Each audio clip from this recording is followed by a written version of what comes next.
Hello student, मैं doctor Pankaj Tiwari. हमारे YouTube channel NIT school of mathematics में आप सभी का स्वागत है। स्टूडेंट, हम डिस्कस कर रहे हैं न्यूमेरिकल मेथड, न्यूमेरिकल एनालिसिस, जिसमें हम solution of algebraic and transcendental equations record कर चुके हैं, पब्लिश कर चुके हैं। हम डिफरेंस ऑपरेटर पब्लिश कर चुके हैं, हम डिस्कस कर चुके हैं इंटरपोलेशन के बारे में। इसके बाद हमने डिस्कस किया था न्यूमेरिकल डिफरेंशिएशन के बारे में। तो स्टूडेंट, अब जो बारी है वो बारी है डिस्कस करने की न्यूमेरिकल इंटीग्रेशन। तो स्टूडेंट, आज का जो हमारा टॉपिक है वो है न्यूमेरिकल इंटीग्रेशन। आज हम डिस्कस करेंगे आपसे न्यूमेरिकल इंटीग्रेशन के बारे में। स्टूडेंट, ये वीडियो जो पब्लिश हो रहे हैं, आप सबको मालूम है कि ये चैनल की शुरुआत जो है लॉकडाउन में हुई थी। लॉकडाउन आपको मालूम है जैसे कि लास्ट वीक ऑफ मार्च से काफ़ी लंबा चला। तो अप्रैल में मैंने शुरुआत की थी इस चैनल की। तो ये एक प्रयास है केवल उन बच्चों के लिए जिनके पास जो है थोड़ा सा फाइनेंशियल प्रॉब्लम है। तो ये सारे लेक्चर्स जो हैं वो देख के अपने आप को इम्प्रूव कर सकते हैं, अपने एग्जामिनेशन क्रॉस कर सकते हैं। तो ये एक प्रयास है फ्री ऑफ कॉस्ट उन बच्चों के लिए जिनको फाइनेंशियल प्रॉब्लम है, जिनको ट्यूशन फीस भरने में दिक्कत है, उन बच्चों के लिए। तो स्टूडेंट, आप बिल्कुल देखते रहिए, थोड़ा सा एप्रिसिएशन जरूर देते रहिए और हमें बताते रहिए कि हमें जो है और कौन कौन से टॉपिक आप जो है ऐसे चाहते हैं कि जो मैं अपलोड करूं, जिससे आप लोग अपने आप को इम्प्रूव कर पाएं। तो स्टूडेंट, हम डिस्कस कर लेते हैं न्यूमेरिकल इंटीग्रेशन। तो सबसे पहले स्टूडेंट, हम आपको बताएंगे कि न्यूमेरिकल इंटीग्रेशन का यूज हम क्यों करते हैं। न्यूमेरिकल इंटीग्रेशन का यूज हम करते हैं डेफिनेट इंटीग्रल के अप्रोक्सीमेट सॉल्यूशन को फाइंड आउट करने के लिए, जिसका कि एनालिटिकली सॉल्यूशन फाइंड आउट नहीं कर सकते। तो या दूसरे शब्दों में आप ऐसे समझें कि numerical integration is the process of finding the numerical value of a definite integral. Student, आपको मालूम है कि जब भी कोई फंक्शन आपको दिया होता है y equal to f of x और उसकी लिमिट क्या दी होती है, a से b दी होती है, तो उसको आप इस तरीके से लिखते हैं, sign of the integration a से b f of x dx। तो जब भी आपको इंटीग्रेशन फाइंड आउट करना होता है तो आप क्या करते हैं, इस एफ एक्स का इंटीग्रेशन करते हैं, लिमिट सब्स्टिट्यूट करते हैं एंड गेट द आंसर या गेट द सॉल्यूशन। यहां हमें एक्चुअल में करना क्या है वो जरा देख लेते हैं। हम क्या कर रहे हैं स्टूडेंट, इसको हमने इक्वेशन फर्स्ट मान लिया और इस इक्वेशन फर्स्ट को हम क्या कर रहे हैं, डिवाइड द इंटरवल। ये जो इंटरवल ए बी हमें दिए हैं इनको हम डिवाइड कर रहे हैं किसमें, into an interval. A b जो इंटरवल दिए हैं इनको हम ब्रेक कर रहे हैं किसमें, एन इंटरवल में डिवाइड कर रहे हैं विद लेंथ h। तो कैसे होगा स्टूडेंट, देखिए जरा। तो a और b को हमने डिवाइड किया तो आप ऐसे समझ लें कि ये हो गया आपका किसमें, सबसे पहले आपने x0 ले लिया, x1 ले लिया, x2 ले लिया, x3 ले लिया, xn-1 ले लिया और xn ले लिया। तो हमने क्या किया स्टूडेंट, ए बी इंटरवल को ब्रेक कर दिया किसमें, एन इंटरवल में। तो यहाँ आप ध्यान से देखें तो आपको पता चलेगा कि x0 जो वैल्यू होगी वो किसकी वैल्यू होगी, a की वैल्यू होगी, क्योंकि a लोअर लिमिट है, b जो है आपकी क्या है, अपर लिमिट है। तो a जो वैल्यू होगी वो x0 की वैल्यू होगी, b जो वैल्यू होगी वो किसकी वैल्यू होगी, xn की वैल्यू होगी। तो बाकी की जो वैल्यू होंगी, जैसे x1 की अगर हम बात करें तो x1 की वैल्यू हो जाएगी x0 प्लस h। x0 में क्या करेंगे h ऐड करेंगे। x2 की अगर बात करेंगे तो x1 प्लस h हो जाएगा। x3 की स्टूडेंट बात करेंगे तो x2 प्लस h हो जाएगा। इसी तरीके से हम चलते रहेंगे और लास्ट में जब हम बात करेंगे किसकी, xn की, तो xn हमारा क्या होगा, b होगा। xn हमारा क्या होगा, b होगा। इसको अगर आप ग्राफ के जरिए अगर हम आपको समझाना चाहें तो आप ग्राफ के जरिए कुछ इस तरीके से समझ सकते हैं। ग्राफ के जरिए कुछ आप इस तरीके से समझ सकते हैं कि आप देखिए जरा, हमने क्या किया कि ये x एक्सिस लिया, ये y एक्सिस लिया, इसको आप मान लीजिए x0 है तो ये y0 होगा, और इसको आप जो है x1 मान लीजिए तो ये y1 होगा, इसको आप x2 मानेंगे ये y2 होगा, और इसको आप x3 मानेंगे ये y3 होगा, और ये आप चलते चलेंगे और इसको आप मान लेंगे xn-1 तो ये yn-1 होगा, और स्टूडेंट इसी को आप xn मान लेंगे तो ये आपका yn हो जाएगा। लेकिन इनके बीच की जो लेंथ होगी वो क्या होगी, h होगी। ये जो लेंथ होगी ये क्या होगी, h होगी। तो आप इसको इस तरीके से क्या कर सकते हैं, रिप्रेजेंट कर सकते हैं। तो स्टूडेंट, यहाँ हमें डिस्कस करने हैं 3 रूल। एक ट्रेपेजॉइडल रूल पढ़ना है, सिम्पसन रूल पढ़ना है और वेडल्स रूल पढ़ना है। तो इन रूल्स से हमें कैसे न्यूमेरिकल इंटीग्रेशन फाइंड आउट करने हैं ये हम आपको बताने वाले हैं। तो ट्रेपेजॉइडल रूल और सिम्पसन में हमें दो रूल पढ़ने हैं, जो कि एक 1/3 रूल होता है और एक 3/8 रूल होता है। तो ये चारों रूल्स हम यहाँ डिस्कस करेंगे। मैं आपको जस्ट इनके फॉर्मूले बताने वाला हूँ और मैं आपको ये भी बताने वाला हूँ कि ये फॉर्मूले जो है आप किस तरीके से याद रख पाएंगे। तो उसकी भी छोटी सी ट्रिक उसमें दी हुई है ना, उसी फॉर्मूलों में दी हुई है। आप देखेंगे एक सीक्वेंस बन रहा है तो आपको बेटर समझ में आएगा। तो आइए स्टूडेंट हम डिस्कस कर लेते हैं ये फॉर्मूलास। ये फॉर्मूले दिए हैं आपकी स्क्रीन पे, आपको देख रहे होंगे। ट्रेपेजॉइडल रूल मैंने लिखा है, सिम्पसन 1/3 रूल लिखा है और सिम्पसन 3/8 रूल लिखा है। वेडल्स रूल के बारे में हम आपको बाद में डिस्कस करेंगे। पहले हम ये 3 रूल देख लेते हैं। तो स्टूडेंट देखिए, आप ट्रेपेजॉइडल रूल कहता है कि a से b f of x dx is equal to h। देखिए इन फॉर्मूलों में कॉमन क्या है। ट्रेपेजॉइडल रूल की बात हो रही है तो देखो h आएगा।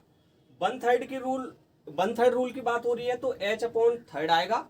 और 3/8 रूल की बात हो रही है तो 3/8 इंटू h आएगा। मतलब अगर बात हो रही है ट्रेपेजॉइडल की तो केवल h आएगा।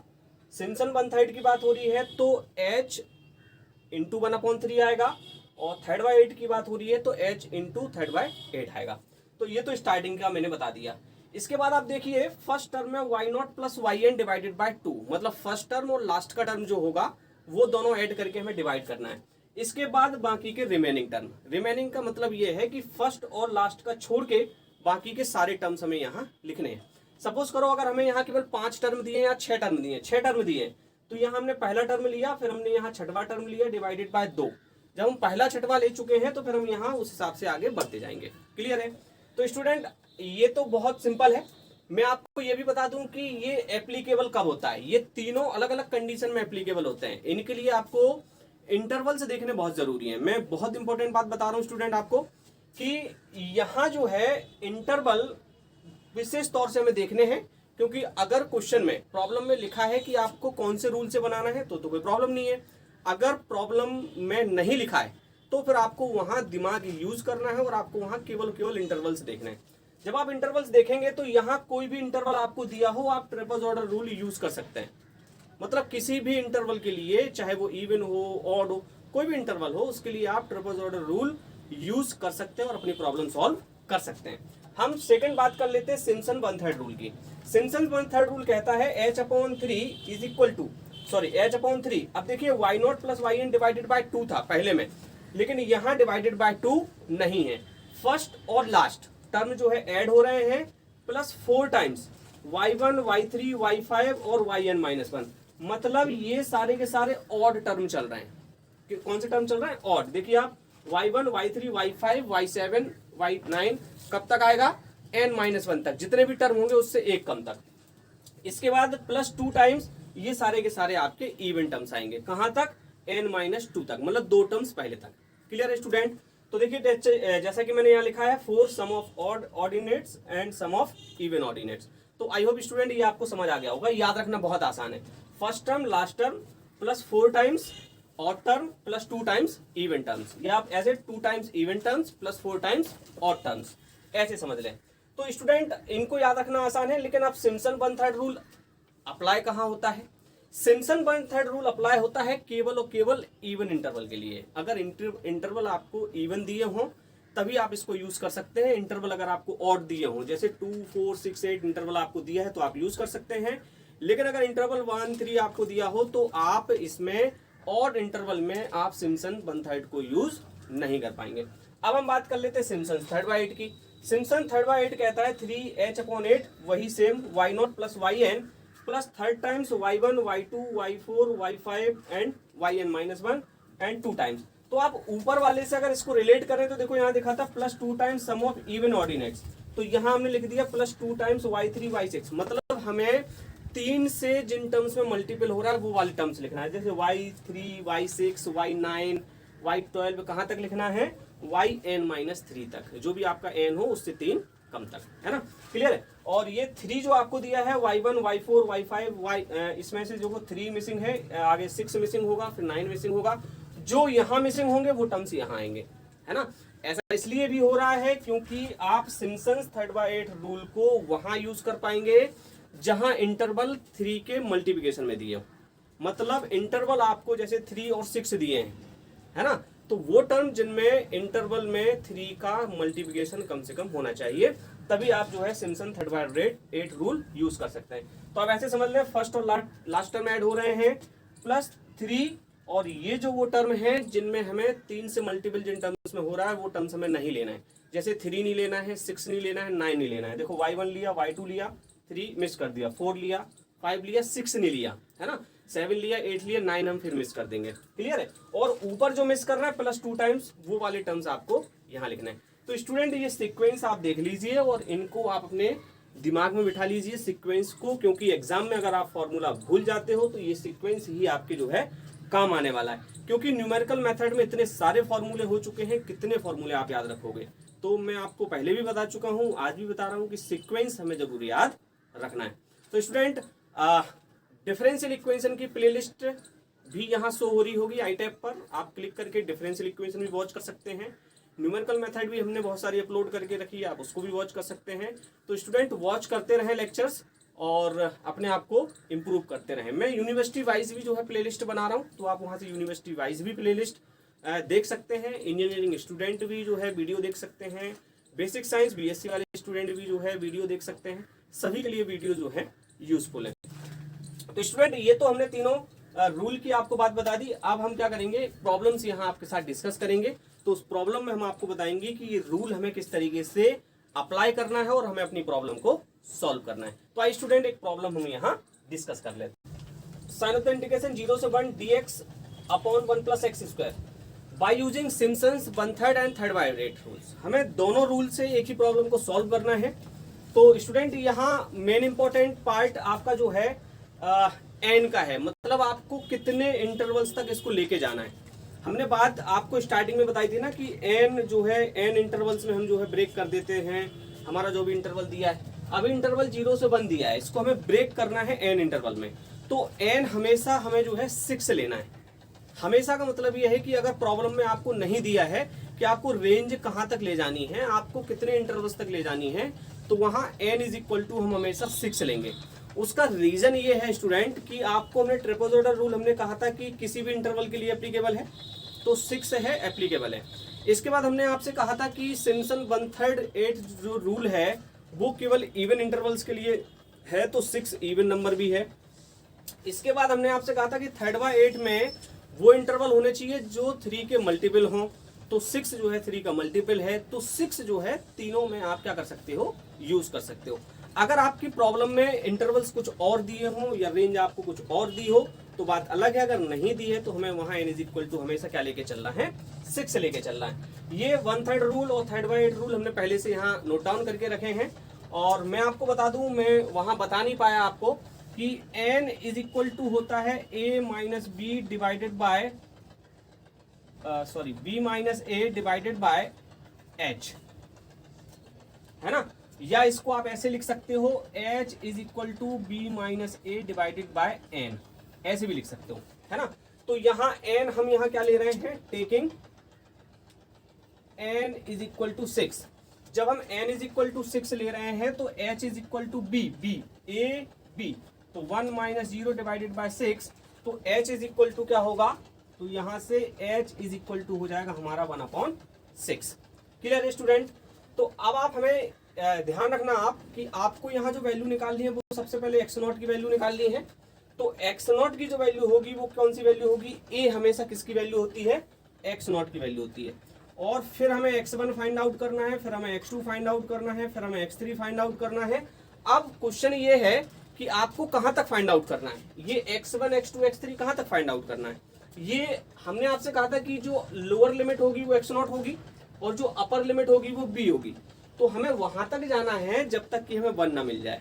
तो क्योंकि 1 हमारा क्या है, अपर लिमिट है, b की वैल्यू है, वही किसकी वैल्यू है, xn की वैल्यू है। तो ऑटोमेटिकली जब xn आएगा तो हमें वहां क्या मिलेगा, 1 मिलेगा।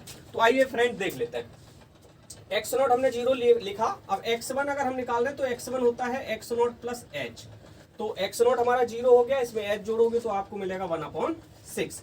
अब x2 आप फाइंड आउट करोगे तो x2 होता है आपका x1 + h, तो इसका मतलब है 1/6 + 1/6। अब आप इसको जोड़ोगे तो क्या होगा, 2/6। क्या होगा, 2/6। तो इसको आप लिख सकते हो 1/3। अब आप x3 निकालेंगे तो होगा x2 प्लस h, मतलब 1/3 प्लस 1/6। तो इसका भी आप एलसीएम लोगे तो आपको 6 आएगा, तो हो जाएगा 2 + 1 तो 3/6, तो ये हो जाएगा 1/2। इसके बाद स्टूडेंट आगे बढ़ोगे, x4 लेंगे हम तो होगा x3 प्लस h, और x3 था 1/2 और h था हमारा 1/6 इज इक्वल टू 2 और 6 का आप फिर एलसीएम लोगे तो 2 × 2 2 3 तो मतलब 6 ही आएगा, है ना। तो 3 + 1 तो ये हो जाएगा 4/6, तो 2 2 = 4 2 3 तो 2/3 होगा। क्लियर है। अब आप निकालेंगे यहाँ x5 तो ये हो जाएगा x4 प्लस h, और x4 आया था आपका 2/3 प्लस 1/6, तो ये भी यहाँ 6 हुआ, है ना। तो ये हो जाएगा आपका 6 आएगा, तो 2 2 = 4 प्लस 1 बराबर 5/6, तो ये आपका हो गया यहाँ 5/6। अब स्टूडेंट हम x6 लेंगे यहाँ तो ये होगा x5 प्लस h, तो जिसको आप लिख पाओगे 5/6 प्लस 1/6। तो आप देखिए 5 + 1 6/6 इज इक्वल टू क्या मिल रहा है, 1 मिल रहा है। तो मतलब ये 1 जो आया ये हमारी किसकी वैल्यू हुई, xn की वैल्यू हुई, और n इज इक्वल टू हमने यहाँ क्या लिया है, 6 लिया है। तो आप ऐसे समझें कि n इज इक्वल टू 6 लिया है तो 6 तक चलना है, या आप ऐसे समझें कि अपर लिमिट हमें 1 दी है तो जब तक 1 नहीं मिल जाए हमें तब तक चलना है। क्लियर है ना। तो ये सारी चीजें जो है एक दूसरे से रिलेट करती हैं। अब स्टूडेंट ये तो x0 x1 x2 x3 x4 x5 x6 आपने निकाल लिए। अब आपको यहाँ निकालना है ये देखिए आप, ये तो वैल्यू आप निकाल चुके। अब आपको निकालना है यहाँ y0 y1 y2 y3 कहाँ तक, y6 तक। तो ये कैसे निकलेंगे। अब आप स्टूडेंट यहाँ ध्यान से देखें, आपको यहाँ y इज इक्वल टू दिया है 1/1 प्लस x²। आप देखिए क्वेश्चन में दिया है 1/1 प्लस x²। तो यहाँ जब y0 आप निकालेंगे तो फॉर्मूला आपका बनेगा 1 प्लस, अब x की जगह आप लिखेंगे x0 का स्क्वायर, और 1/1 प्लस x0 आपका 0 है तो 1/0, तो y0 आपका क्या आएगा, 1 आएगा। सेम इसी तरीके से जब आप y1 निकालेंगे तो होगा 1/, अब आप देखिए 1 प्लस x1 का स्क्वायर, क्योंकि y1 निकाल रहे हो, तो 1/1 प्लस 1/6 का स्क्वायर तो 1/36, और ये 37 होगा, तो इसको लिखोगे आप 36 डिवाइडेड बाय 37। अब आप स्टूडेंट y2 निकालोगे तो y2 आपका हो जाएगा 1/1 प्लस 1/3 3 = 9, तो 9 और 1 10, ये 9/10 होगा।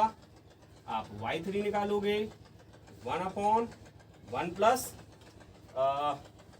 2 2 = 4 होगा, तो हो जाएगा ये 4/5 हो जाएगा। आप यहाँ से y4 निकालोगे 1/1 प्लस 2 2 = 4 और 3 3 = 9, तो आप जब एलसीएम लोगे तो 9 4 13/9, तो 9 डिवाइडेड बाय 13 होगा। अब आप y5 निकालोगे स्टूडेंट, तो y5 निकालोगे तो 1/1 प्लस 25 डिवाइडेड बाय 36। अब 36 में आपको 25 यहाँ क्या करने होंगे, ऐड करने होंगे। तो आप 36 में 25 ऐड करो, 11 और 6 61, तो ये हो जाएगा आपका 36 डिवाइडेड बाय 61। अब आप यहाँ y6 लेके चलोगे, तो y6 जब आप लोगे तो 1/1 प्लस 1 इज इक्वल टू 1/2। तो ये तो स्टूडेंट आपने वैल्यू निकाल ली किसकी, x0 x1 x2 x3 x4 x5 x6 और y1 से y6 तक। अब हमें यहाँ लिखना है नाउ बाय, हमें लिखना नाउ बाय सिम्पसन, या यहां देख लेते हैं पहले, है ना। Now by Simpson's 1/3 rule. तो 1/3 रूल के लिए आपको प्रॉब्लम में दिया हुआ था 0 से 1 1/1 plus x² dx is equal to, अब आप देखिए यहां दिया हुआ है आपको h/3, तो h आपने क्या लिया 1/6, तो हो जाएगा 1/18। अब दिया स्टूडेंट y0 प्लस yn, तो yn का मतलब होगा आपका यहां देखो y0 प्लस yn का मतलब होगा y6, क्योंकि लास्ट टर्म आपका 6 है, प्लस 4 टाइम्स। अब हमें लेना है सम ऑफ ऑड, ऑड का सम लेना है। तो ऑड जरा देखें कौन कौन सा है, ऑड देखें आप, y1 ऑड है, y3 ऑड है, और y1 है, y3 है और y5 है। ये हमने ये वाले टर्म ले लिए। प्लस अब आप देखिए हमें लिखा हुआ है प्लस का 2 times sum of even. Even आप देखिए y2 है और y4 है। लास्ट का टर्म हमें नहीं लेना है, y6। क्लियर है। अब इसमें आप क्या करो स्टूडेंट, वैल्यू पुट कर दो। तो आप लिखेंगे 1/18 और y0 की वैल्यू देखिए जरा क्या हो रही है, 1 plus 1/2 plus 4 times y1। y1 की वैल्यू है आपकी 36 डिवाइडेड बाय 37। y3 की वैल्यू स्टूडेंट 4/5 प्लस y5 की value student 36/61 plus 2 times y2 की वैल्यू स्टूडेंट 9/10 प्लस y4 की वैल्यू स्टूडेंट 9/13। और इन सब को आपको क्या करना है, अब कैलकुलेट करना है। तो इसको जब आप कैलकुलेट करोगे तो आपको क्या मिलेगा, कुछ आंसर मिलेगा। क्या आंसर मिलेगा मैं आपको बता देता हूं, मैंने साइड की स्क्रीन पे लिख के रखा है। ये 1 प्लस हाफ माने 1.5 होगा।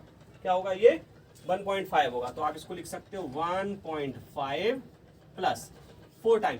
इस सबको जब आप ऐड करोगे इन तीनों टर्म को, तो यहाँ जो आपको मिलने वाला है वो मेरी स्क्रीन पे लिखा हुआ है, मैं लिख देता हूँ 2.3631369। और इसके बाद स्टूडेंट 2 टाइम्स आप इसको ऐड करोगे तो आपको मिलेगा 1.592377। और स्टूडेंट आप जब अपने कैलसी से इस पूरे को सॉल्व करोगे, कैलसी निकालिए फटाफट, है ना। और इसको जब आप सॉल्व करेंगे तो यहां आपको मिलने वाला है 0.785397 ये आपका क्या होगा, यहाँ रिक्वायर्ड आंसर होगा। तो स्टूडेंट ध्यान रखना है, ये आपने अभी सिम्पसन 1/3 रूल से निकाला है, जो कि आंसर आपका कितना आ रहा है 0.785397। अब यहाँ हम आपको सॉल्व करके दिखाते हैं सिम्पसन 3/8 रूल। तो ये मैं यहाँ थोड़ा सा साफ कर रहा हूं, है ना, यहाँ थोड़ा सा मैं साफ कर रहा हूं। तो हम लिख रहे हैं नाउ बाय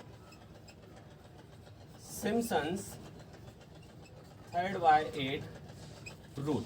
तो 3/8 रूल हमारा क्या कहता है कि हमें फाइंड आउट करना है 0 से 1 dx 1 प्लस एक्स स्क्वायर को, और ये होता है 3h/8। तो h की वैल्यू हमें यहाँ पुट करनी है कितनी, 1/6। तो जब यहाँ आप 6 पुट करेंगे तो 3 2 जा 6, तो 8 2 16। ये आप ऐसे समझ लें 3 2 8 इंटू 6, है ना। तो 3 2 4 2 16, ठीक बता रहे हैं, है ना। अब यहाँ देखिए y0 प्लस yn। तो y0 मतलब आपका हो गया y0 प्लस yn का मतलब हो गया आपका y6 और प्लस। अब आप देखिए 3 टाइम्स हमें कौन कौन सी वैल्यू लेनी है, वो सब वैल्यू लेनी है जिसमें 3 का मल्टीपल ना हो। तो आप y1 से स्टार्ट करो। सबसे पहले आपने y1 लिया, फिर आपने y2 लिया, y3 छोड़ दिया, y4 लिया और y5 लिया। Clear student.